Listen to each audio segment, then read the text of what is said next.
Undoubtedly, the headline that everyone is going to be reading about will be the Chancellor's announcements on taxing bankers' bonuses. Thankfully, he's decided that it will be the employer, the banks, that will pay that tax rather than the individuals.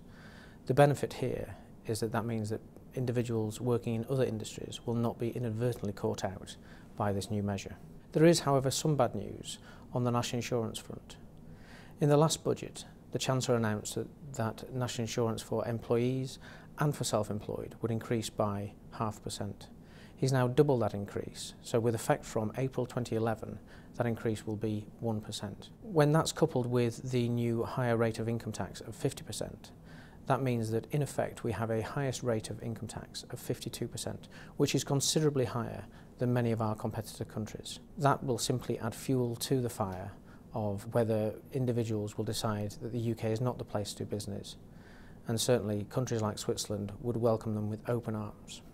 Although there were no other announcements relating to increases in taxes, the fact that the Chancellor has decided to maintain tax rates and allowances at their existing levels means that we have what's known as tax creep.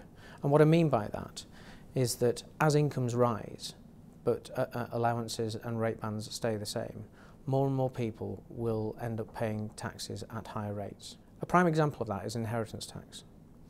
The Chancellor had previously announced that the nil rate band, which is the element of an individual's estate where no tax is payable, was due to increase from £325,000 to £350,000. In the pre-budget report, the Chancellor has decided that inheritance tax should not be a priority, and that increase has therefore been deferred. However, when you look at the northwest property market, since Labour have been in power, property prices have increased by approximately 160%, and the nil rate band has increased by a little over 60%. The effect of this means more and more individuals will end up paying inheritance tax on their estates. What we had hoped to see was a greater encouragement for the entrepreneurial community. The Chancellor's forecasts were very much based on the UK economy having a strong recovery from the ongoing recession.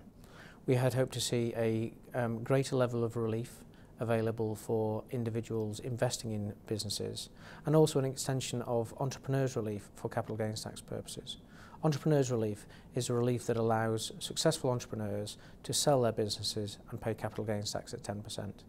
There were no announcements in the pre-budget report, and that is a disappointment. So, all in all, where does that leave us? Well, none of the tax increases announced by the Chancellor go anywhere near to addressing the unprecedented level of deficit that the country faces.